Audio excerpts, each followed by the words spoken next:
अगर आप अपने ऊपर होने वाले अन्याय के विरोध में आवाज नहीं उठाते तो ये मान लीजिए कि ये आपके ऊपर मुस्तैद कर दिया जाता है, आपके ऊपर थोप दिया जाता है कि आप इस बात को स्वीकार करते हैं।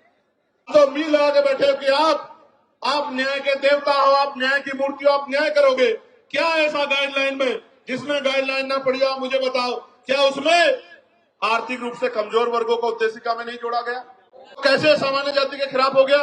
इसमें महिलाओं को जोड़ा गया है, इसमें दिव्यांगजनों को जोड़ा गया है। कैसे किसी के खिलाफ हो गया? जानबूझ के जाति के आधार पर ये काम दिया गया है और जाति के आधार पर इसके वेतन का निर्धारण किया गया है। पक्की नौकरी छीन के ठेकेदारी संविदा पे नौकरी देके आज भी हमारे लोग गटर में मरते। किसी को दुख क्यों नहीं होता? क्यों नहीं सुप्रीम कोर्ट संज्ञान लेता? एक मुख्यमंत्री असम का ये कहता है कि 5 की जगह 4 रुपए दो, इतना सताओ कि ये प्रदेश छोड़ के भाग जाए। जो वीडियो जारी करता है जिसमें सीने पे गोली मारने का जो है निर्देश दिया गया है, मैं पूछना चाहता हूं सुप्रीम कोर्ट सुमोटो क्यों नहीं लेता है? इस वायलेशन में सुप्रीम कोर्ट चुप क्यों है? अधिकार देश के हर एक उस व्यक्ति को दिया है जो अपने ऊपर हुए अत्याचार, अन्याय, जुल्म, जाति, अपने अधिकारों पे हुए अतिक्रमण पे आंदोलन कर सकता है, विरोध दर्ज करा सकता है, पत्र लिख सकता है, प्रयास कर सकता है कि उसके ऊपर जो। इसलिए नमन करता हूं क्योंकि मैं एक पढ़ा लिखा अधिवक्ता हूं, लोकसभा का सदस्य हूं, इस देश के इतिहास को जानता हूं और इतिहास से प्रेरणा लेकर ही आप अपने भविष्य को मजबूत कर सकते हैं, अपने वर्तमान को अच्छा बना सकते हैं। प्यारे साथियों, मैं सबसे पहले दिल्ली की पूरी टीम का बहुत बहुत धन्यवाद करूंगा कि उन्होंने इस महत्वपूर्ण विषय की गंभीरता को समझा और खुद से आगे बढ़कर निर्णय लिया कि हम यूजीसी के समर्थन में एक आंदोलन बुलाकर देश भर में ये संदेश देने का काम करेंगे कि हम सीना तान के कमजोर वर्गों के साथ खड़े हैं और हम अपने बच्चों की आने वाली जो है हमारी पीढ़ियां हैं उनके ऊपर किसी भी तरह का हमला बर्दाश्त नहीं करें। तो मैं और आप सब लोग दोनों हाथ उठाकर दिल्ली की पूरी टीम को धन्यवाद करें कि उन्होंने ये हौसला जुटाया, उन्होंने ये हिम्मत जुटाई, उन्होंने हमें शक्ति दी, उन्होंने वैचारिक मजबूती को समझा और असल में उन्होंने सबसे बड़े इस दुख को समझा कि बहन पायल, भाई रोहित, बहन डेल्टा और तमाम हमारे बेटे बेटियों की जो शहादतें हुई हैं, संस्थानिक हत्या हुई है, आने वाली पीढ़ियों के हिस्से में ये जुल्म जाति ना आए। इसलिए मैं उनकी बड़ी सोच को भी बहुत बहुत धन्यवाद देता। उसके बाद जिन साथियों ने ये मुमकिन कराया कि दिल्ली जैसे स्थान पे एक बड़ा आंदोलन हो, हमारी बात दूर तक जाए, जो जहां जहां से लोग पहुंचे हैं, मैं उन तमाम भाइयों का, बहनों का, बड़े बुजुर्गों का, अपनी पार्टी के बड़े नेताओं का, सबका धन्यवाद करता हूं। और जिनकी वजह से मैं लोकसभा में पहुंचा हूं, मैं उन भीम आर्मी आजाद समाज पार्टी के साथियों का और नगीना लोकसभा के समझदार लोगों का, नगीना लोकसभा बिजनौर जिले के साथियों का बहुत बहुत धन्यवाद करता हूं। प्यारे साथियों, इस आंदोलन की जरूरत क्यों पड़ी? क्योंकि लोकतंत्र में अगर आप अपने ऊपर होने वाले अन्याय के विरोध में आवाज नहीं उठाते तो ये मान लीजिए कि ये आपके ऊपर मुस्तैद कर दिया जाता है, आपके ऊपर थोप दिया जाता है कि आप इस बात को स्वीकार करते हैं। प्यारे साथियों, आप याद करके देखिए, इस देश में हमें कुछ भी मांगने से नहीं मिला। हर चीज के लिए हमारे अपने बीच के लोगों ने, जिनको आज हम महापुरुष के रूप में मानते हैं, उन्होंने संघर्ष किया है, अपना जीवन बलिदान किया है, अपने बच्चों का बलिदान दिया है, उन्होंने अपना सुख चैन त्यागा है। उसके कारण आज इस देश में कमजोर वर्गों के लोगों को हक और अधिकार मिलने का काम हुआ। प्यारे साथियों, मैं आज उदाहरण देके बताऊंगा। जो भी डिबेट करना चाहता है, मैं चैलेंज करके कहता हूं, जिस भी पार्टी के राष्ट्रीय अध्यक्ष में हिम्मत हो, वो आजाद समाज पार्टी के राष्ट्रीय अध्यक्ष से डिबेट करे, डिबेट करे।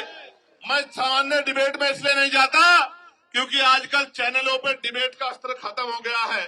अपने स्वाभिमान सम्मान की रक्षा स्वयं करनी है। वहां कोई भी आके बैठ जाता है और कुछ भी कहने लग जाता है। हम इतने लोगों का प्रतिनिधित्व करते हैं, इसलिए हमारी जिम्मेदारी है कि हम अपने सम्मान की रक्षा भी स्वयं करें। इसलिए मैं चैलेंज करता हूं कि जिनका भी प्रतिनिधित्व लोकसभा में है, उस पार्टी का कोई भी राष्ट्रीय अध्यक्ष यूजीसी के विषय पे हमसे डिबेट करे, और जो कमजोर वर्गों के विषय उन पर डिबेट करे, मुसलमानों के विषय पे डिबेट करे, ईसाइयों के विषय पे डिबेट करे, सिखों के विषय पे डिबेट करे, बौद्धिस्टों के विषय पे डिबेट करे, कर्मचारियों के विषय पे डिबेट करे, किसानों के विषय पे डिबेट करे, दलितों पिछड़ों के हक अधिकारों के विषय पे डिबेट करे, तो हम उनको जवाब देके बताएंगे कि हम जमीन से आए हैं, किसी नेता के पोते बेटे पोती बेटी नहीं है। हमें जमीन का पता है कि आज हालात क्या हैं और लंबे समय से हालात क्या थे। प्यारे साथियों, बड़े गौर से सुनो। नारे तो आप लगा रहे हैं तो बहुत दिनों से, लेकिन खाली नारे से बात नहीं आगे बढ़ेगी। प्यारे साथियों, मैं जानता हूं शिक्षा के दरवाजे किसी और ने नहीं खोले। अगर राष्ट्रपिता ज्योतिबा फूले प्रयास नहीं करते तो आज हमारे तन पे ये कपड़े नहीं आते। अगर शिक्षा में सबसे बड़ा योगदान किसने दिया है तो राष्ट्रपिता ज्योतिबा फूले ने दिया, मां सावित्रीबाई फूले ने दिया, मां फातिमा शेख ने दिया। प्यारे साथियों, इस देश में जिस आरक्षण को रोज बुरा भला कहा जाता है, हालांकि किसी की हैसियत नहीं है बुरा भला कहने की, क्योंकि जब आप ये कहते हैं, जब आप एक उंगली किसी की तरफ उठाते तो 4 उंगली आपकी तरफ भी जाती है, 3 उंगली एक अंगूठे का रुख भी आपकी तरफ होता है, जो आपको ये बताता है कि एक बार अपने गिरबान में भी झांकिए। जो लोग 10% आर्थिक आधार पर आरक्षण लेते हैं, संविधान के विरोध में जो आया है, वो भी आरक्षण पे सवाल खड़ा कर सकते हैं। किस आधार पे? किस आधार पे? जो लोग सदियों से आरक्षण का लाभ लेते आ रहे हैं, तमाम संस्थानों पे काबिज हैं, जिन्होंने कमजोर वर्गों के लोगों को उनकी दुख तकलीफों के बाद, उनके भूखे पेट के बाद, जब उनकी बच्चों को तन ढकने का अधिकार नहीं था, जिन्होंने उनके आंसुओं के बाद भी, जिनके मुंह से एक शब्द भी हाय का भी नहीं निकला कि इनके साथ गलत हो रहा, वो हमसे सवाल कर रहे हैं। नहीं, आपको कोई अधिकार नहीं सवाल करने का। अगर सवाल करना चाहते हैं तो अपने अंदर पैदा करिए कि आपके अंदर न्याय की क्षमता है, आप न्याय प्रिय हैं, पहले साबित करिए, फिर आके सवाल कीजिए, हम आपके सारे सवालों का जवाब देंगे। प्यारे साथियों, आरक्षण क्या जाति के आधार पर मिलता है? आरक्षण क्षेत्र के आधार पर भी मिलता है। आप जाके देखो, जम्मू कश्मीर में आरक्षण क्षेत्र के आधार पर मिलता है।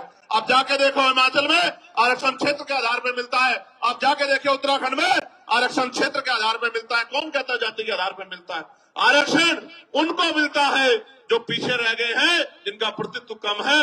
और इस देश का मैं गारंटी से कहता हूं, कास्ट सेंसस करा के आप लोग डेटा उठा के लाइए, आइए डिबेट कीजिए और बताइए आपकी संख्या कम है। मैं गारंटी देता हूं, मैं चंद्रशेखर आजाद जो लोकसभा का सदस्य है और आजाद समाज पार्टी भीमान में कार्यकर्ता में वचन दे कहता हूं, अगर किसी विभाग में आपका आरक्षण कम हुआ, चाहे वो विधानसभा हो या लोकसभा हो या कोई भी विभाग हो, अगर आपका आरक्षण, आपका प्रतिशत कम हुआ, मैं वचन देकर कहता हूं कि दलित पिछड़ों की लड़ाई को पीछे छोड़ के पहले आपकी लड़ाई लड़ने का काम करेंगे। इस बात का मैं आपको विश्वास दिलाता हूं। मैं संविधान को मानने वाला व्यक्ति हूं, न्याय प्रिय व्यक्ति हूं, इसलिए आपसे कह रहा हूं। तो मगर सच का सामना तो करना ही पड़ेगा। इस देश में अगर आरक्षण आया सबसे पहले तो 1902 में आया, जिसको छत्रपति साहू जी महाराज ने लागू किया, किसी और ने लागू नहीं किया। कुर्मी वंश के छत्रपति साहू जी महाराज ने लागू किया। उससे पहले तमाम न्यायप्रिय लोगों पे था अवसर, उन्होंने लागू नहीं। इस देश में अगर वोटिंग राइट मिला, इस देश के बहुसंख्यक लोगों को, बालिग लोगों को वयस्क मताधिकार मिला, सार्वभौमिक मताधिकार मिला, इसका श्रेय अगर किसी को जाता है तो वो बाबा साहब अम्बेडकर को जाता है। आपको इतिहास पढ़ना चाहिए। 1919 से पहले इस देश में बहुत कम % लोग वोट करते थे। मॉन्टेगो चेमफोर्ड सुधार समिति बनी और सुधार समिति ने नए पैमाने तय किए कि वोट देने का अधिकार उनको मिले जो जमींदार हैं, जो भूमि जिनके पास बड़ी संख्या में है, जो लगान देते हैं, जो टैक्स देते हैं, जो बहुत पढ़े लिखे हैं, जो पूंजीपति हैं, जिन पे व्यापार है। आप इतिहास उठा के देखो, जिन्होंने आंख ही या जिनको अपने अधिकारों का पता ही संविधान के आने के बाद लगा है, उनकी संख्या कितनी रही होगी, आप इस बात को महसूस करके देखें। तो इसलिए मैं कह रहा हूं कि कुछ भी मांगने से नहीं मिला है। भारत ऐसा देश है जहां बाबा साहब अम्बेडकर ने जिस तरह आज हम इकट्ठा हुए, बहिष्कृत हितकारिणी महासभा के बैनर तले ज्ञापन दिया, उस ज्ञापन के बाद साइमन कमीशन भारत आया और साइमन कमीशन जब भारत आया उनकी रिपोर्टों के आधार पे गोलमेज कॉन्फ्रेंस हुई और तीनों गोलमेज कॉन्फ्रेंस के बाद बाबा साहब अम्बेडकर ने यह सुनिश्चित करवाया कि कमजोर वर्गों के लोगों को भी वोट का अधिकार मिलना चाहिए। तब इस देश में, और आपको जान के खुशी होगी कि न्यायप्रिय चरित्र किसे कहते हैं, कि भारत पहला ऐसा देश है कि संविधान के लागू होने के साथ देश की महिलाओं को और गरीब और अमीर तमाम तबकों के लोगों को वोटिंग राइट मिलने का काम हुआ। ये काम अमेरिका नहीं कर पाया, ये काम जर्मनी नहीं कर पाया, ये काम यूरोपियन कंट्री नहीं कर पाई, ये काम इंग्लैंड नहीं कर पाया। ये काम अगर किसने किया कि महिलाओं को बराबर का अधिकार मिले, तो ये भारतीय संविधान में बाबा साहब अम्बेडकर ने किया। हिंदू कोड बिल पे इस्तीफा दिया जब महिलाओं को उनके अधिकार नहीं दिला पाए, पिछड़ों को उनके अधिकार नहीं दिला पाए। इसलिए हम तो लंबे समय से उपेक्षाओं से लड़ रहे हैं।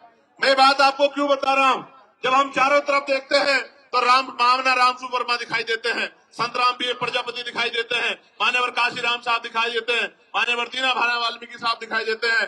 जब हम चारों तरफ देखते हैं संत गाडगे जी महाराज दिखाई देते हैं, नारायणा गुरु दिखाई देते हैं।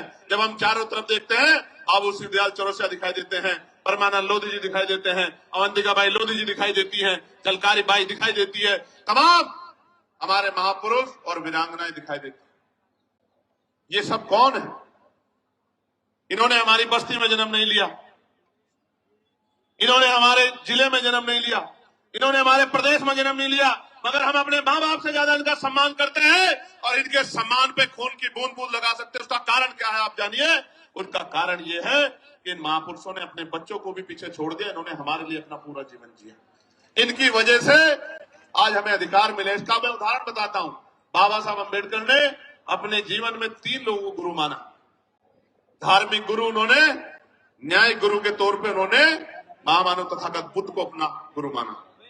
शिक्षा के क्षेत्र में उन्होंने राष्ट्रपिता ज्योतिबा फुले को अपना गुरु माना और अंधविश्वास पाखंडवाद को यानी कि विज्ञानवाद के तर्क के आधार पर बात करने के लिए उन्होंने गुरु कबीर जी को अपना गुरु माना। आप समझो, बाबा साहब ने राष्ट्रपिता ज्योतिबा फुले को गुरु माना, उनके दिखाए रास्ते पे चले, साहू जी महाराज के रास्ते पे चले।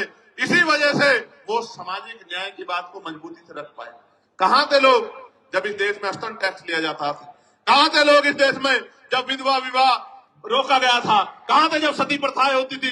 कौन खड़ा था इस बात को लड़ने के लिए? जब महिलाओं को जिंदा जला दिया जाता था, वही महापुरुष खड़े थे जो समझते थे कि हर व्यक्ति के जीवन का मूल्य क्या है।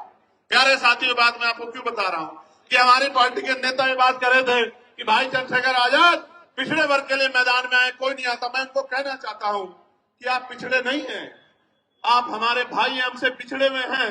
आप पिछड़े नहीं हैं, हम सब लोग पिछड़े हैं। आप हमारा परिवार हो, हमारे भाई हो, बस पिछड़े हुए हो, उन पिछड़ों को इकट्ठा करने के लिए हम लोग निकले।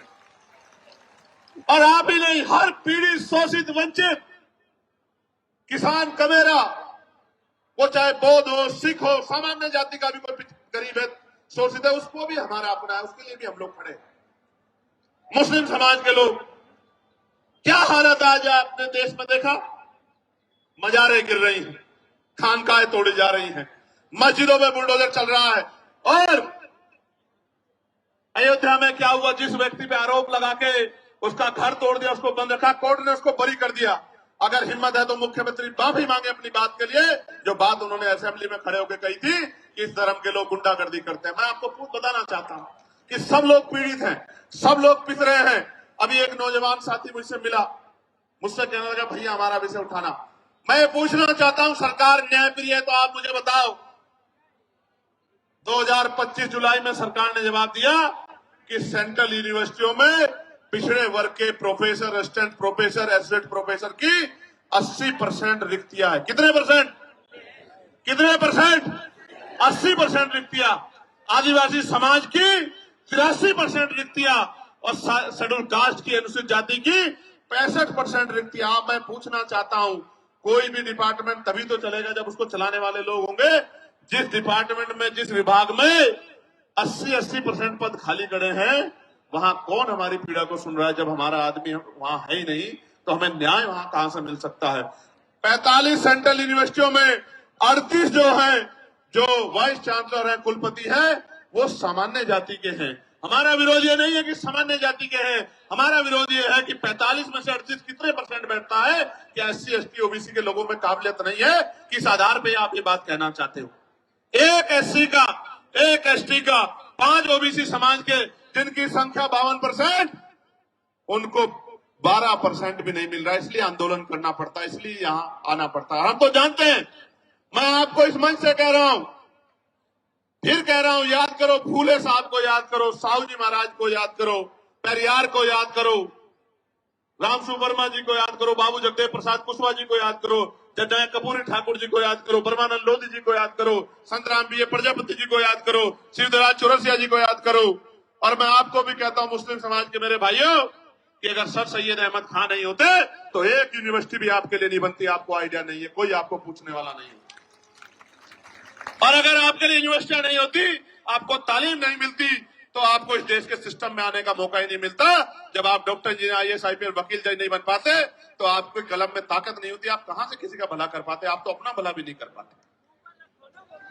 आपने देखा, उनके बाद 2 लोगों ने यूनिवर्सिटी बनाने का काम किया, और दोनों के परिवारों का क्या हाल है। आजम भाई के परिवार का क्या हाल है आप देखो, और इकबाल भाई के परिवार का क्या हाल है सहारनपुर में, आपने देखा।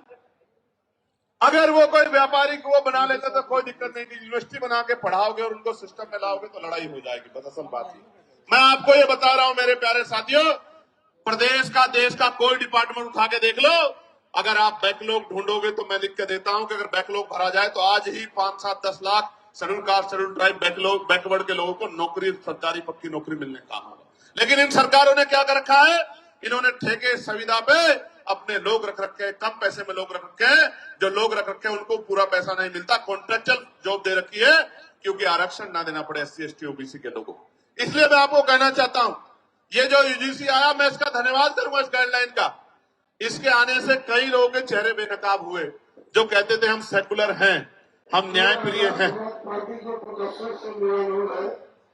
अपने झंडे मंडे जो है साथ लेके सड़क पर मार्च करते हुए ला गए।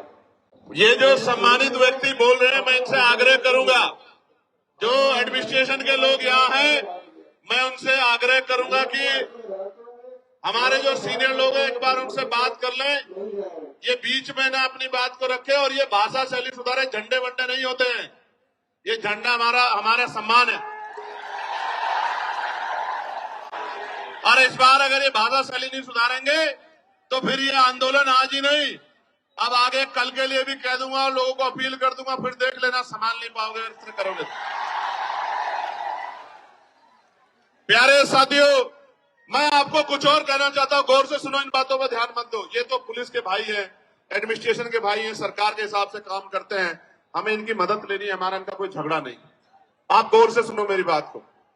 कई लोगों के चेहरे बेनकाब हुए, कई पार्टियों के चेहरे बेनकाब हुए, कई नेताओं के चेहरे बेनकाब हुए, कई सामाजिक संगठनों के चेहरे बेनकाब हुए, और सबसे ज्यादा बेनकाब अगर कोई नारा हुआ है तो वो नारा है, जो नारा लग रहा था कि जात पात की करो विदाई, हिंदू हिंदू भाई भाई। वो नारा भी बेनकाब हो गया, वो नारा झूठा था। अगर वो नारा सच्चा होता तो मैं पूछना चाहता हूं कि जब मंडल कमीशन की बात आती है, जब SC ST आयोग की बात आती है, SC ST एक्ट की बात आती है, जब UGC की नई गाइडलाइन की बात आती है, तो आप आंदोलन क्यों करते हो हमारे खिलाफ? क्यों हमारे खिलाफ आंदोलन करते हो? क्यों आप हमारे खिलाफ आंदोलन करके सड़कें जाम करने का काम करते हो? क्यों आप आंदोलन करके, जो कहते थे कि प्रधानमंत्री हिंदू हृदय सम्राट है, उन्हीं प्रधानमंत्री को बताओ कहा गया, नहीं कहा गया, कैसे कैसे शब्दों से नवाजा गया। तो जिस प्रधानमंत्री के राज में आपको EWS मिला, उन्हीं प्रधानमंत्री को जब एक आपको काल्पनिक ऐसा लगा कि भाई हमारे बच्चों के ऊपर जो है जांच बैठ सकती है, उनपे जो है उनपे मुकदमा दर्ज हो सकता है, सिर्फ काल्पनिक, कोई मामला सामने नहीं आया। हम पे तो उदाहरण है, मैं बताऊंगा पूरी बात में, हम पे उदाहरण है, कोई मामला सामने नहीं आया तो आप आंदोलन करने चले आए। क्योंकि जब भी मंडल कमीशन कहां से हिंदुओं के खिलाफ था, मुझे बताओ। अगर मेरे भाइयों कुछ मिल रहा है और मैं विरोध कर रहा हूं तो मैं कहां से उनका भाई हुआ, आप मुझे बताओ। देखो, बहुत कुछ बेनकाब हुआ। बेनकाब ये हुआ है कि जाति सत्य है, जाति सत्य है, और जाति को ठुकराया नहीं जा सकता। जिसको हिंदू हृदय सम्राट कहते थे, उसी को जाति के आधार पर गाली देने का काम करते। इसका मतलब जब तक वो व्यक्ति आपका काम करेगा तब तक आप उसको पलकों बिठा के रखोगे। जैसे ही वो कोई और इनका रोल भी नहीं यूजीसी में तो आप उनको गाली देने लग जाओगे। ये है जाति का सत्य। मैं और बताता हूं, हाथ कंगन को आरसी क्या और पढ़े लिखे को फारसी क्या। कल ही एक मामला हुआ एक बैंक में, दो बेटियां थी। वो एक बेटी कहती है कि मैं ठाकुर और दूसरी बेटी वो ब्राह्मण समाज की है। मैं तो तमाम महिलाओं का सम्मान करता हूं, लेकिन आप देखो कि उन्होंने क्यों नहीं कहा कि मैं हिंदू हूं और दूसरी बेटी ने क्यों नहीं कहा मैं हिंदू। एक ने कहा मैं ठाकुर, दूसरे ने कहा मैं ब्राह्मण हूं, और दोनों अपने अपने समाज से समर्थन मांग रही हैं और दोनों के विरोध में एक दूसरे के समाज के लोग गाली बकने का काम कर रहे हैं। इसलिए मैं आपको बता रहा हूं कि वर्ग की बात ही नहीं है, ये बात जातियों तक जाती है जब आपके अधिकारों पे हमला होता है। और सबसे बड़ी बात देखो, जिनके बच्चों को जो बच्चे मर रहे हैं जिनके, क्योंकि 118% की वृद्धि हुई अपराध में। ये मैं नहीं कह रहा हूं, ये सरकार के आंकड़े कह रहे हैं, एजेंसियों के आंकड़े कह रहे हैं। 118% की वृद्धि हुई।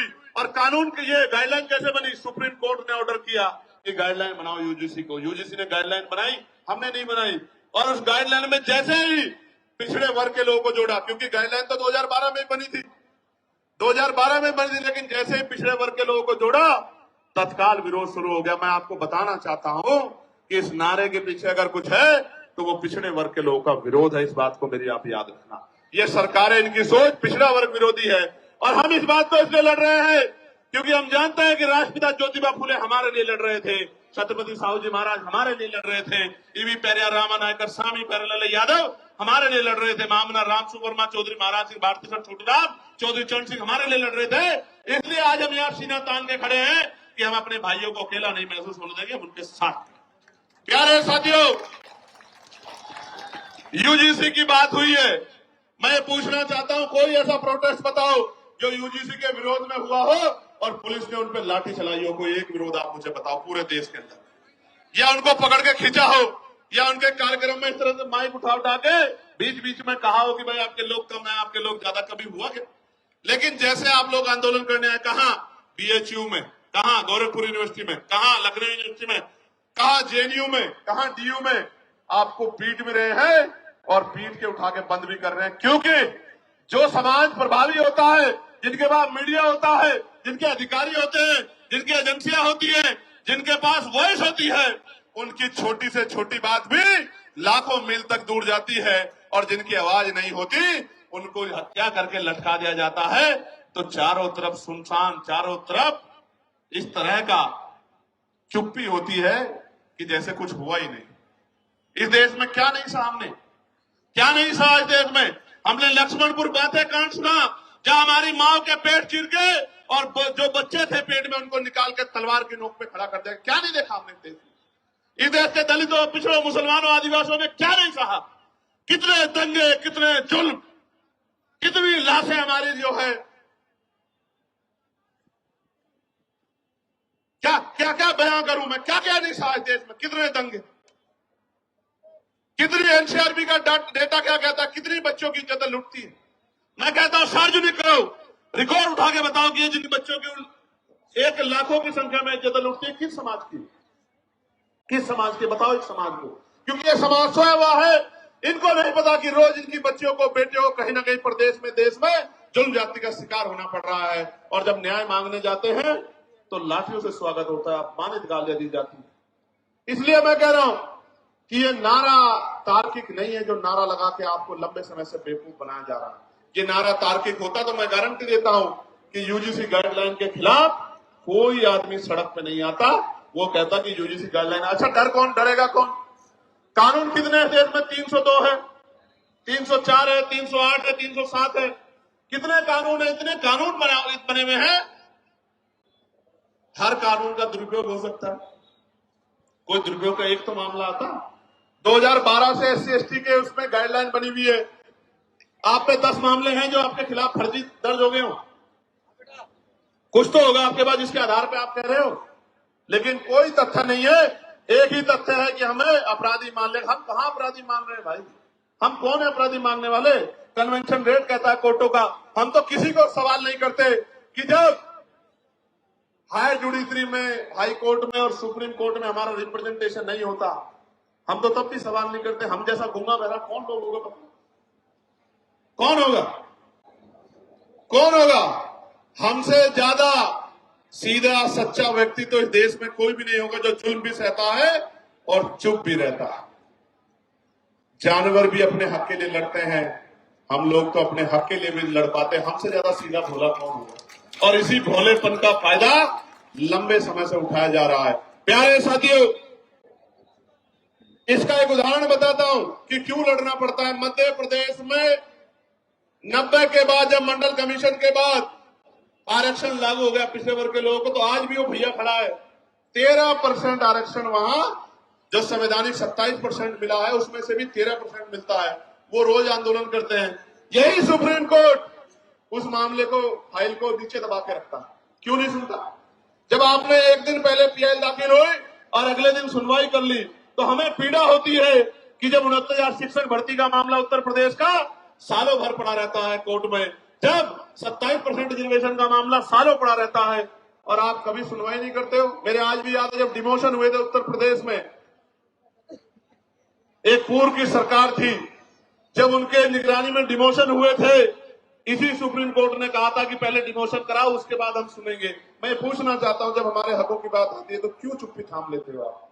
हम तो उम्मीद लगा के बैठे हो कि आप न्याय के देवता हो, आप न्याय की मूर्ति हो, आप न्याय करोगे। क्या ऐसा गाइडलाइन में जिसमें गाइडलाइन ना पड़ी हो? आप मुझे बताओ, क्या उसमें आर्थिक रूप से कमजोर वर्गों को उद्देशिका में नहीं जोड़ा गया? आर्थिक रूप से कमजोर वर्ग ईडब्ल्यूएस में सारे सामान्य जाति के बच्चे, तो कैसे सामान्य जाति के खिलाफ हो गया? इसमें महिलाओं को जोड़ा गया है, इसमें दिव्यांगजनों को जोड़ा गया है, कैसे किसी के खिलाफ हो गया? और कहा गया कि भाई इसमें नोटिफिकेशन में ये नहीं रखा कि सामान्य जाति के प्रतिनिधि होंगे। मैं कहता हूं 38 जब कुलपति सामान्य जाति के हैं, तो आपका रिप्रेजेंटेशन कौन कम कर देगा? जब इतना बैकलॉग है ओबीसी एससी एसटी का, तो आप हमें तो गारंटी देता हूं, जो समता समिति बनेगी बनवा लो। ओबीसी के एसटी के प्रोफेसर नहीं मिलेंगे आपको, असिस्टेंट प्रोफेसर, सीनियर प्रोफेसर मिलेंगे नहीं। आप मेरा चैलेंज आप चेक करवा लो। तो इसलिए मैं कह रहा हूं, प्यारे साथियों, मंडल कमीशन आया था, मंडल कमीशन 2 सिफारिशें लागू हुई, अभी बाकी सिफारिशें चूकी हुई। कभी कोर्ट को नहीं लगता कि ये सिफारिशें लागू होनी चाहिए, कभी नहीं लगता, कभी नहीं लगता। और निजी क्षेत्रों में हम लोग पार्लियामेंट में बिल लेके आए, प्राइवेट मेंबर बिल, की निजी क्षेत्रों में एससी एसटी ओबीसी के लोगों को आरक्षण मिलना चाहिए। क्यों मिलना चाहिए भी सुनो। निजी क्षेत्र बनता कैसे है? निजी क्षेत्र इस तरह बनता है कि सरकार जमीन देती है, 1 रुपए लीज पे हजारों बीघा जमीन, फिर उसको लोन देती है, फिर टैक्स में छूट करती है। इस तरह की छूट वो किसानों को, मजदूरों को, गरीबों को, अल्पसंख्यकों को, मुसलमानों को, आदिवासियों को नहीं देती। इतने सब प्रावधानों के बाद तब जाके वो प्राइवेट सेक्टर बनता है। तो जो सारा ही सरकारी पैसे से बना हो, सारा ही सरकारी जमीन पे बना हो, तो उसमें कमजोर वर्गों को हिस्सेदारी क्यों नहीं मिलनी चाहिए? कोई पूछने वाला है क्या? इसलिए हमने कहा कि निजी क्षेत्रों में भी आरक्षण की व्यवस्था होनी चाहिए। और आज इसकी देश की सच्चाई ये है, आपको जानना चाहिए देश की सच्चाई। सच्चाई ये है कि कितने ही जो शहर हैं जिनको कहा जाता है स्मार्ट सिटी, उनमें सफाई कर्मचारी सीवर में उतरते हैं, सीवर में मर जाते हैं। 7,000, 8,000, 9,000, 11,000 पे, 13,000 पे मजबूर है काम करने के लिए। मैं आपको जिम्मेदारी के तौर पर कहना चाहता हूं, जानबूझ के जाति के आधार पर ये काम दिया गया है और जाति के आधार पर इसके वेतन का निर्धारण किया गया है। पक्की नौकरी छीन के ठेकेदारी सुविधा पे ये नौकरी देके आज भी हमारे लोग गटर में मरते। किसी को दुख क्यों नहीं होता? क्यों नहीं सुप्रीम कोर्ट संज्ञान लेता? एक मुख्यमंत्री असम का ये कहता है कि 5 की जगह 4 रुपए दो, इतना सताओ कि ये प्रदेश छोड़ के भाग जाए। जो वीडियो जारी करता है जिसमें सीने पे गोली मारने का जो है निर्देश दिया गया है, मैं पूछना चाहता हूं सुप्रीम कोर्ट सुमोटो क्यों नहीं लेता है? इस वायलेशन में सुप्रीम कोर्ट चुप क्यों है? हमारे नरसंहार पर सुप्रीम कोर्ट चुप क्यों है? इसलिए तकलीफ होती है कि जिस न्याय के मंदिर से हमें उम्मीद है, वो न्याय का मंदिर हमारी तरफ नहीं देख रहा। इसलिए प्रोटेस्ट करना पड़ता है कि उस न्याय के मंदिर तक हमारी भी तकलीफ जाए, हमारी भी पीड़ा जाए। हम भी इस देश के लोग हैं, हम भी देश में टैक्स देते हैं, हम भी देश को सींचते हैं, हम ही देश की बिल्डिंगें बनाते हैं। हम बड़े बड़े शहरों की बिल्डिंगें बनाते हैं, उसमें हमारा पसीना लगता है न्यूनतम वेतन मजदूरी पे, और मजदूरी मांगने पे हत्या भी होती है। हम ही देश की बिल्डिंगें बनाते हैं, हमारे पसीने खून से बिल्डिंगें बनती हैं। हमारी माएं, हमारी बहनें, हमारे बच्चे पेट पे जो है, हमारी माएं बच्चे बांध के इस बिल्डिंगों में के चढ़ा चढ़ा के मशीनरी तो आ जाइए, इस देश को मजबूत करने का काम करते हुए बड़ी बड़ी बिल्डिंगें बनाती है।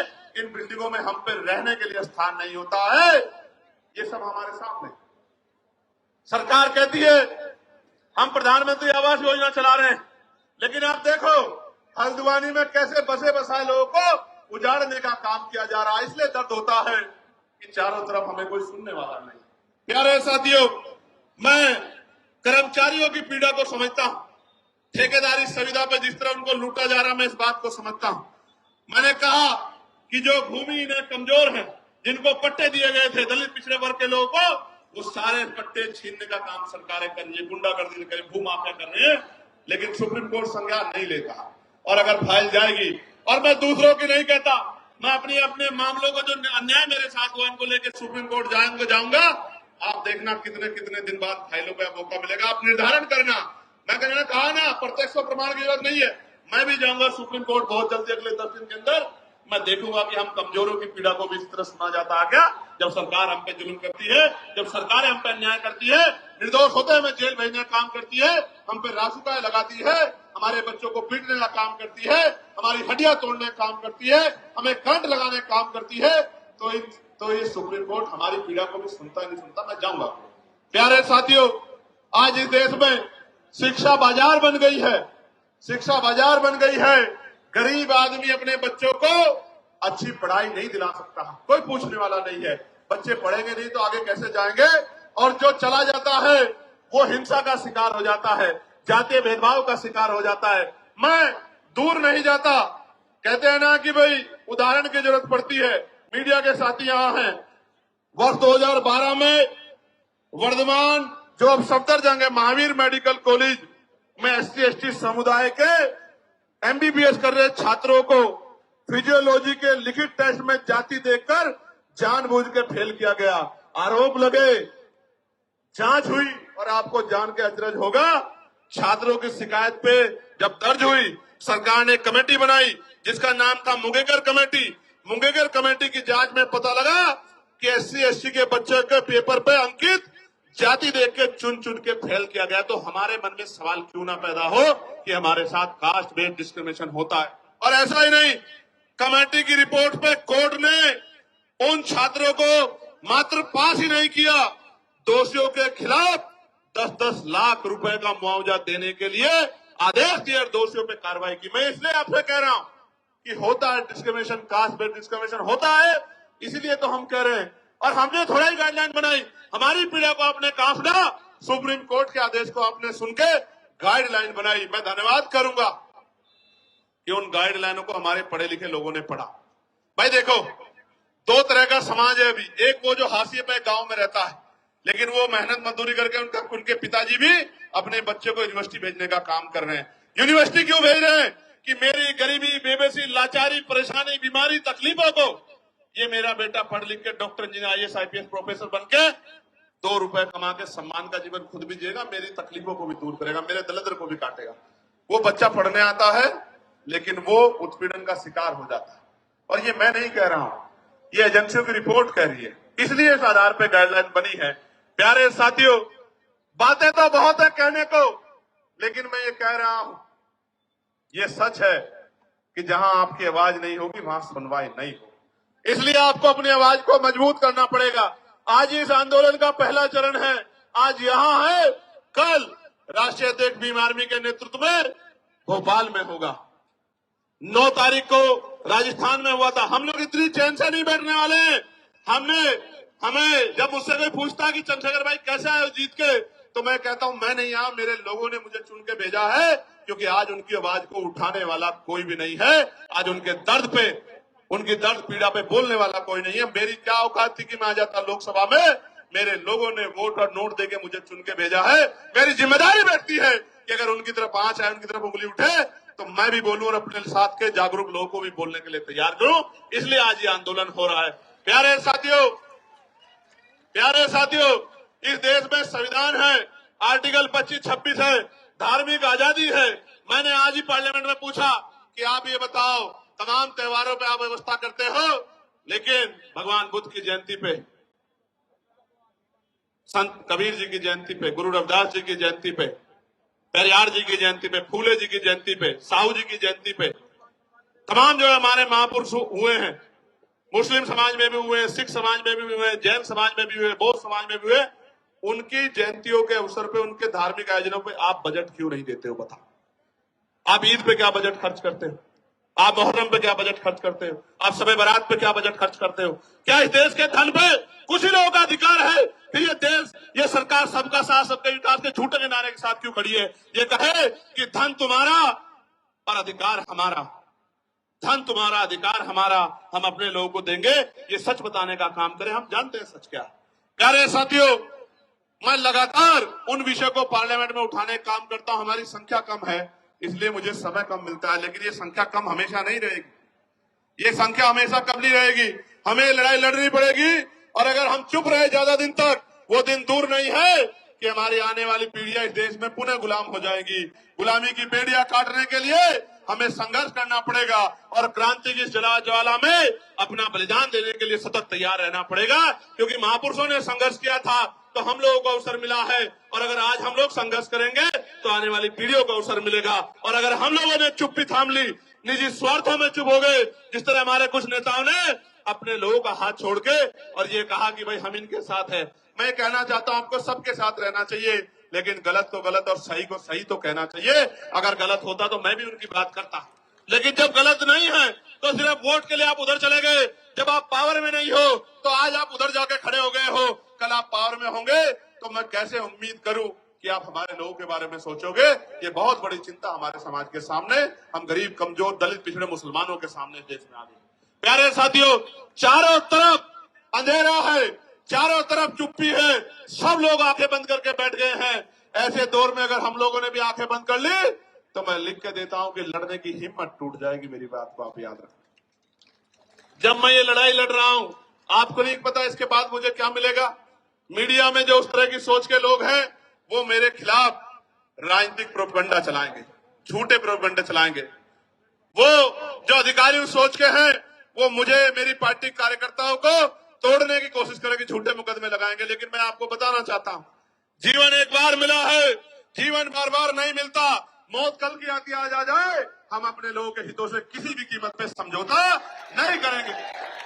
और अगर हम जैसे लोग चुप हो गए, हम जैसे लोग बैठ गए, तो मैं लिख के देता हूं कि फिर कोई हिम्मत नहीं कर पाएगा कि वो लड़ाई को लड़ ले। प्यारे साथियों, लड़ाई बड़ी महत्वपूर्ण है।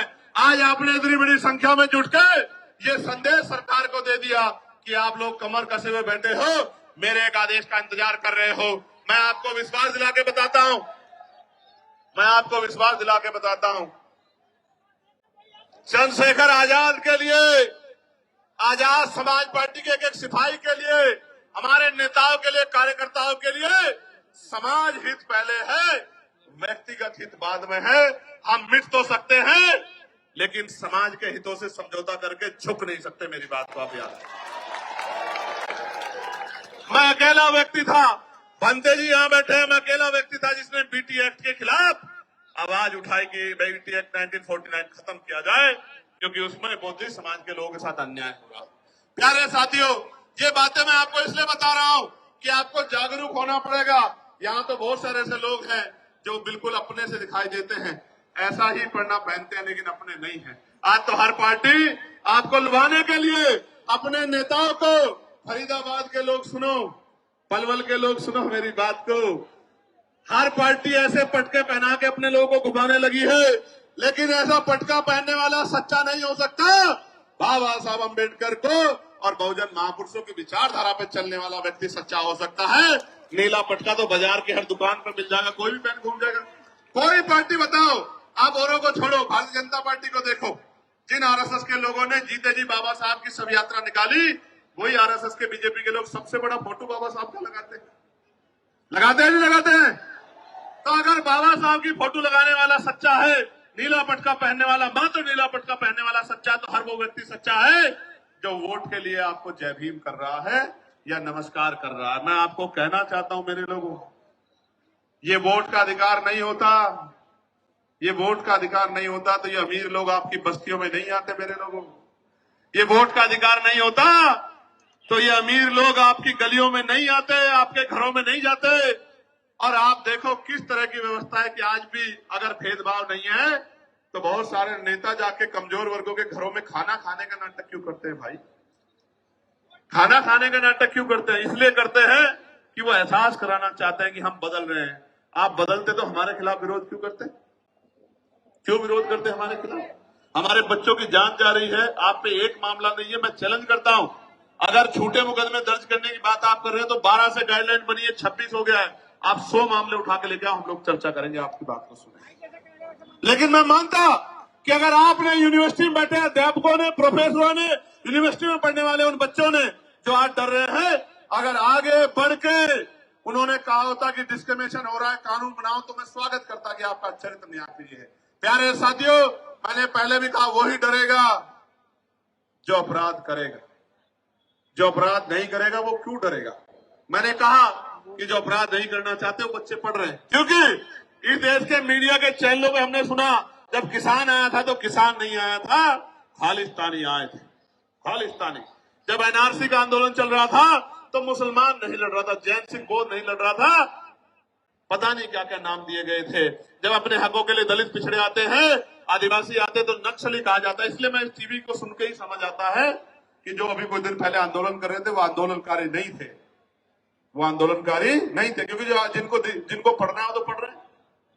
मैंने तो अपने बच्चों से कहा कि आप मत जाओ कहीं भी, आजाद समाज पार्टी है, भीम आर्मी है, हमारा लीगल सेल है, आर्य जी है, रजनीश जी है, हम लोग लड़ेंगे ना भाई। जिनको हम लोग वोट देते हैं उनकी क्या जिम्मेदारी है कि वोट लेके हमसे मुंह फेर लें? फिर हमारे लिए लड़ने की जिम्मेदारी किसकी है? आंदोलन करने की जिम्मेदारी किसकी है? सरकार से सवाल पूछने की जिम्मेदारी किसकी है? विरोध प्रदर्शन करने की जिम्मेदारी किसकी है? और अगर ये काम नहीं कर रहे हैं तो वो हमारे नेता नहीं हो सकते हैं। अगर अपने हमारे बच्चों को लड़ने के लिए आना पड़ा तो हमारे नेताओं को शर्म आनी चाहिए। तो इसलिए मैं उन बच्चों को विश्वास दिलाने के लिए जो पढ़ रहे हैं जेएनयू में, डीयू में, जो पढ़ रहे हैं पटना यूनिवर्सिटी में, जो पढ़ रहे हैं लखनऊ यूनिवर्सिटी में, प्रयागराज यूनिवर्सिटी में, बीएच यूनिवर्सिटी में, उत्तराखंड, उन सब बच्चों को ये बताने के लिए आया हूं कि हमारे लिए राजनीति बाद में, समाज हित पहले, अपने बच्चों का भविष्य पहले। हम अपने बच्चों को विश्वविद्यालय में मरने नहीं देंगे, इसलिए हम लोग आज मैदान में जंतर मंतर पे खड़े। प्यारे साथियों, मुझे साथियों ने आते बताया कि कुछ लोग उल्टे सीधे सवाल पूछ रहे हैं। मैं आपको कहना चाहता हूं, इन उल्टे सीधे सवालों से देखो, अपने ही 4 आदमी वो लेके आएंगे और अपना एक कैमरा और वो लेके आएंगे और उनके आगे कर देंगे और उनसे उल्टे सीधे सवाल पूछेंगे, वो उल्टे सीधे जवाब देंगे। इन बातों से अब हम लोग सोशल मीडिया समझदार हो गए। अब ये बातें चलने वाली नहीं, अब ये बातें किसी मोर्चे पे चलने वाली नहीं है। मैं ताजा उदाहरण बताता हूं आपको, मैं कहना नहीं चाहता था मगर बताता हूं, पता लगना चाहिए आप लोगों को।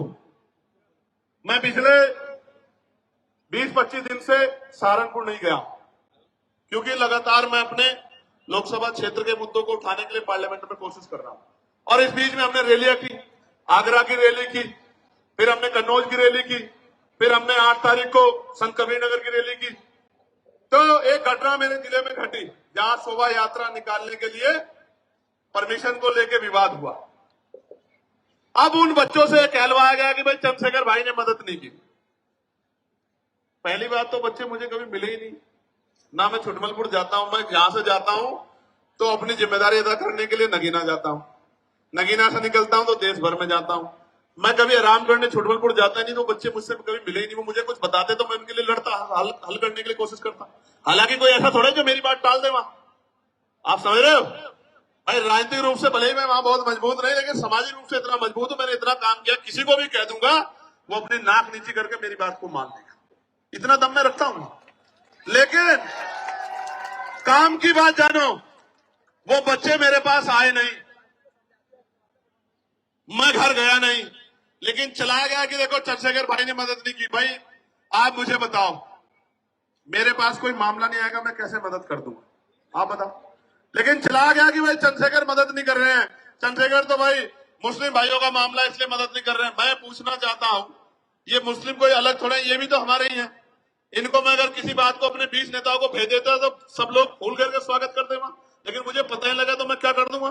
जब पता लगा तो मैंने खबर की तो उन्होंने नहीं कहा कि हम निकलवा देंगे भाई साहब। लेकिन आपको पता है क्या हुआ? पुलिस ने कह दिया कि हम परमिशन नहीं देंगे। मैंने डीआईजी से बात की, मैंने कमिश्नर से बात की, मैंने एसएसपी से बात की, मैंने डीएम से बात की कि निकलवाओ उनकी शोभा यात्रा, क्यों रोक रहे हो?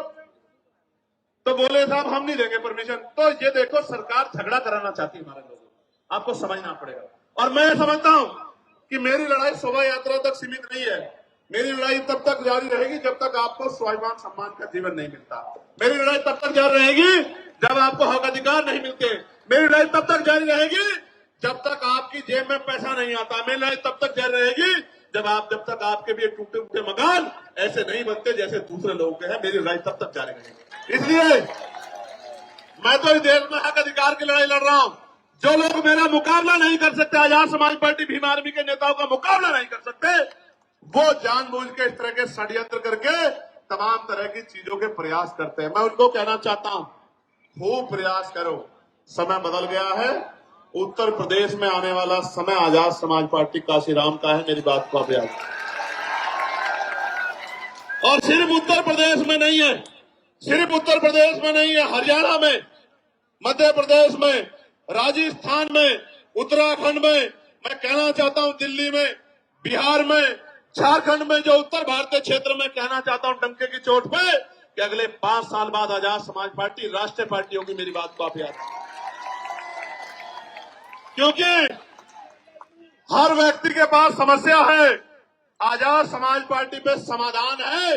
इसलिए सब लोग एडी चोटी का जोड़ लगा के सुबह शाम षड्यंत्र करते रहते हैं। इतना काम ही अपनी पार्टी के लिए करे तो इनकी पार्टी का भी 1-2 एमएलए जीत जाएगा। अगर ये इतना काम करे, अपना काम नहीं करते, बस यही काम करते हैं, कभी हमारे नेताओं को पकड़वाते हैं, कभी अखबार में ऐसी खबरें छपवाते हैं। इनसे थोड़े डरने वाले हम लोग, इन साजिशों से हम लोग निर्दय नीति डरने वाले नहीं।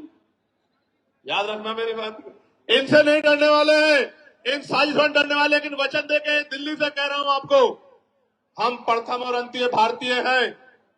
भारत की अस्मिता पे कोई आंच आएगी, भारत की सेना के सम्मान पे कोई आंच आएगी, जो हमारा गौरव है, हमारे अर्धसैनिक बलों पे, हमारे पुलिस के भाइयों पे कोई आंच आएगी, अगर हम में खून की कमी भी हो जाएगी तो हम अपने खून का कतरा कतरा देके इस देश के गौरव की रक्षा करेंगे। मैं आपको वचन देके करूंगा। हमारी लड़ाई किसी जाति से नहीं है, किसी धर्म से नहीं है। हमारी लड़ाई अधिकारों की है, हमारी लड़ाई सामाजिक न्याय की है, हमारी लड़ाई भाईचारा कैसे बनेगा। एक आदमी ताला लगा के बैठ गया, गरीबों को कुछ देना नहीं चाहता। ये लोधी जी खड़े हैं बुलंदशहर वाले, एक आदमी ताला लगा के बैठ गया, हापुड़ वाले भी, और वो देना नहीं चाहता, और हम लोग दरवाजा खटखटा रहे हैं कि हमारा हिस्सा में दे दो। कैसे जो भाईचारा बन जाएगा? जब तक इस देश में धन धरती राजपाट नहीं बटेगा तब तक बात आगे नहीं बढ़ेगी। और मैं आपको कहना चाहता हूं, समय आ गया है, नौजवानों ने लड़ाई ली है। कहते हैं ना, संघर्षों के साए में घनघोर जवानी पलती है और इतिहास उधर झुक जाता है जिस ओर जवानी चलती है। जिस दिन से मुजफ्फरनगर की रैली हुई, आगरा की रैली हुई, हरदोई की रैली हुई, कन्नौज का ऐतिहासिक जो है महारेला हुआ, संत कबीर नगर की रैली हुई, 25 तारीख को जौनपुर में ऐलान होगा। उसके बाद जौनपुर में, और देखना, चैलेंज करके कह रहा हूं, गौर से सुनो, जौनपुर में ऐतिहासिक रेला होगा। जौनपुर के बाद 15 तारीख को बाराबंकी में ऐतिहासिक रेला होगा। उसके बाद 29 तारीख को मार्च में लखीमपुर खीरी में महारेला होगा। मेरी बात को आप यार डंके की चोट पे कह रहा हूं। और रंजन साहब, आप भी सुनो, आपने नहीं देखा होगा कि 2 दिन पहले ग्राउंड बदल दिया जाता है, 2 दिन पहले परमिशन नहीं देते हैं। जिस तरह के गुंडा तंत्र से हम लोग लड़ रहे हैं, कोई लड़ नहीं सकता।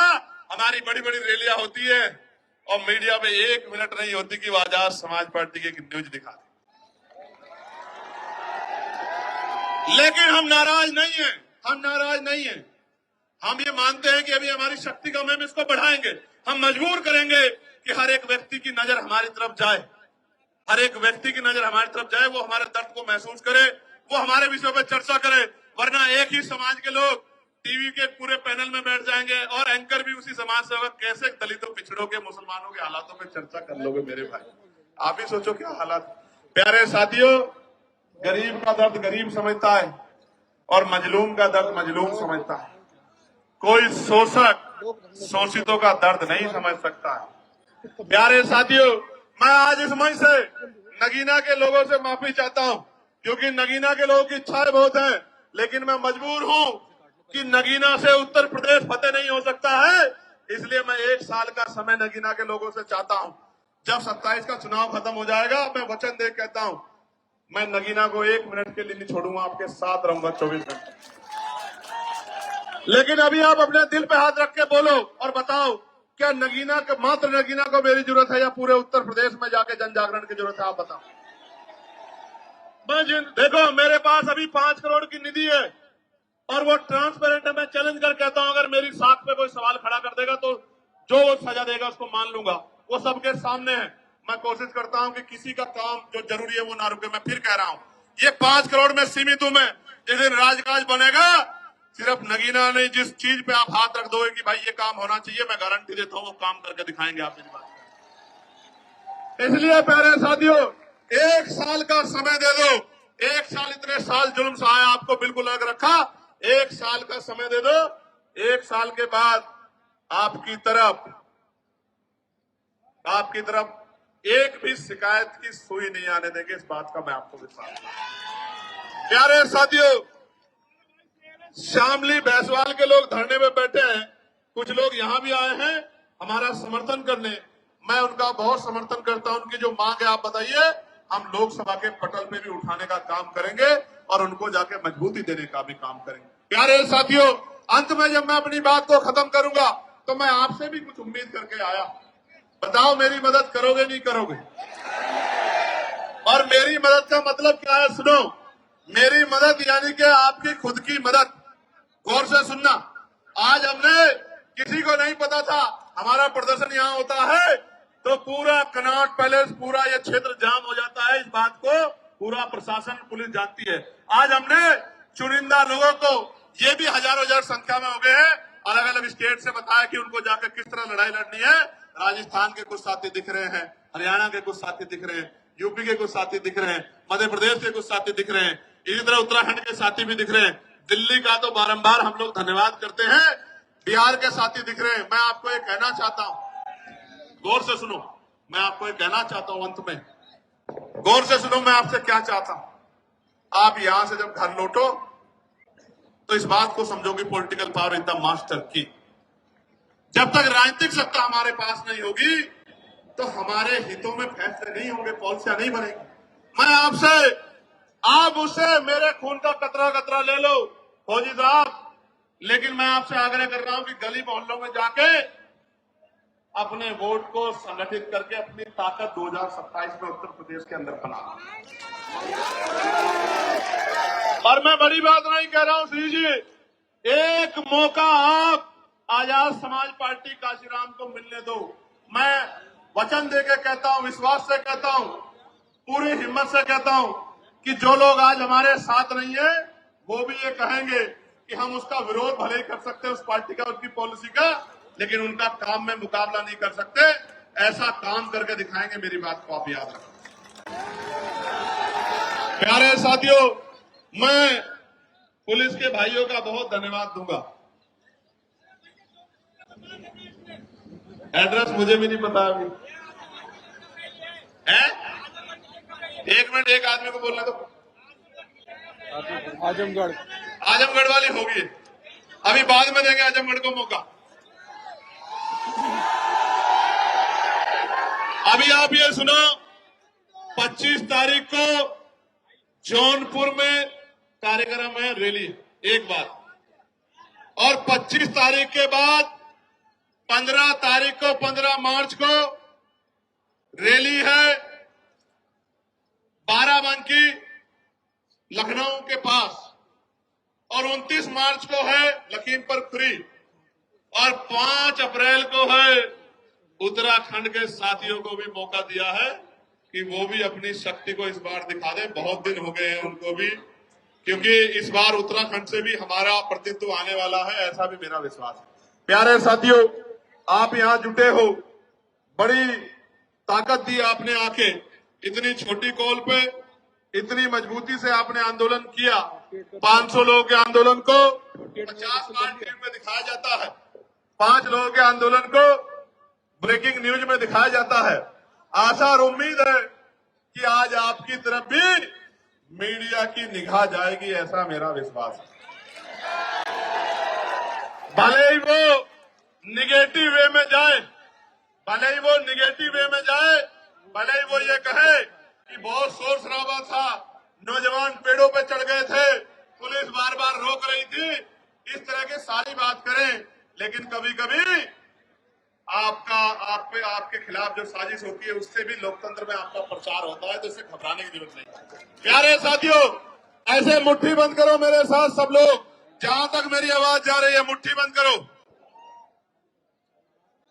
जय भीम, जय भारत, जय संविधान, जय मंडल, जय जोहर। आवाज दो, आवाज दो, यूजीसी गाइडलाइन लागू करो, कुर्सी खाली करो, यूजीसी गाइडलाइन लागू करो, कुर्सी खाली करो, बाक लोग भरो, बाक लोग भरो, कुर्सी खाली करो, किसानों को एमएसपी की लीगल गारंटी दो, कुर्सी खाली करो, निजी क्षेत्रों में SC/ST OBC को आरक्षण दो, कुर्सी खाली करो, प्रमोशन में रिजर्वेशन SC/ST OBC को लागू करो, पुरानी पेंशन बहाल करो, गरीबों की जमीन लूटना सरकारें बंद करें। बंद करो, बंद करो। एक अंतिम बात, यूजीसी पे सरकार का पक्ष भी आपको जानना चाहिए। शांत होकर सुनो भाई, बहुत इंपॉर्टेंट है बात।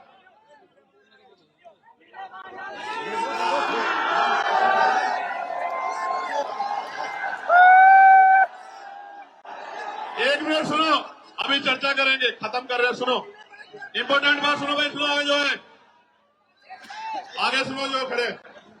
देखो, जब ये यूजीसी गाइडलाइन के खिलाफ कोर्ट में गए लोग, तो सरकार की जिम्मेदारी थी कि वो पैरवी करती।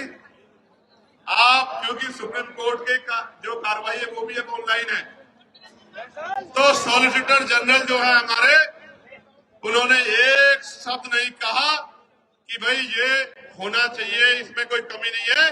अगर वो बोलते तो मानते सरकार इस पक्ष में थी। गौर से सुनो, क्योंकि जब किसानों के खिलाफ कानून बने और किसान आए कोर्ट में, तो सॉलिसिटर जनरल की खूबियां गिना रहे थे, 370 पे खूबियां गिना रहे थे, 3 तलाक पे खूबियां गिना रहे थे और तमाम कानूनों पे खूबियां गिना रहे थे। लेकिन यूजीसी की गाइडलाइन पे जब रोक लग रही थी तो जेब में हाथ डाल के खड़े थे। मुझे बड़ी तकलीफ होती है कि जिनको हम रहनुमा समझते हैं वही हमें मारने के पीछे तले। और बाजों की तरफ मत देखो, कल ये विरोधी लोग कहेंगे कि ये बाज भी चंद्रशेखर ने पाल लिए हैं, ये बाज भी चंद्रशेखर जी की मदद करने के लिए पहुंच जाते। भाई मैंने किसी को नहीं कुछ भी कहा है, मैं तो प्यार बांटने के लिए निकला हूं, लोगों को जोड़ने निकला हूं। अगर इंसानों के साथ पक्षी भी जुड़ रहे हैं तो मैं क्या कर सकता हूं मेरे भाई को। प्यारे साथियों, मैं पुनः दिल्ली की पूरी टीम का बहुत बहुत धन्यवाद करता हूं, बहुत बहुत धन्यवाद करता हूं। भाई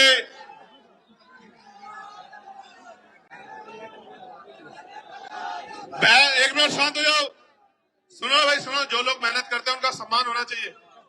मैं धन्यवाद दूंगा भाई बालक राम बोस जी का, महेश पहवाल जी का, भाई हिमांशु जी का और सीपी सिंह जी का और आर्य जी का, अनिल सागर जी का, हमारे एडवोकेट सुमन साहब का और जो बाकी लोग हैं वो। और मैं नेशनल दस्तक की आपसे गुजारिश है कि अगर इसको बचाना चाहते हैं तो नेशनल दस्तक को सब्सक्राइब करने के लिए रेड कलर के सब्सक्राइब बटन को दबाएं, फिर बेल आइकन की घंटी दबाएं। नेशनल दस्तक को बचाने के लिए बहुत जरूरी है कि हर खबर को शेयर करें, लाइक करें, कमेंट जरूर करें।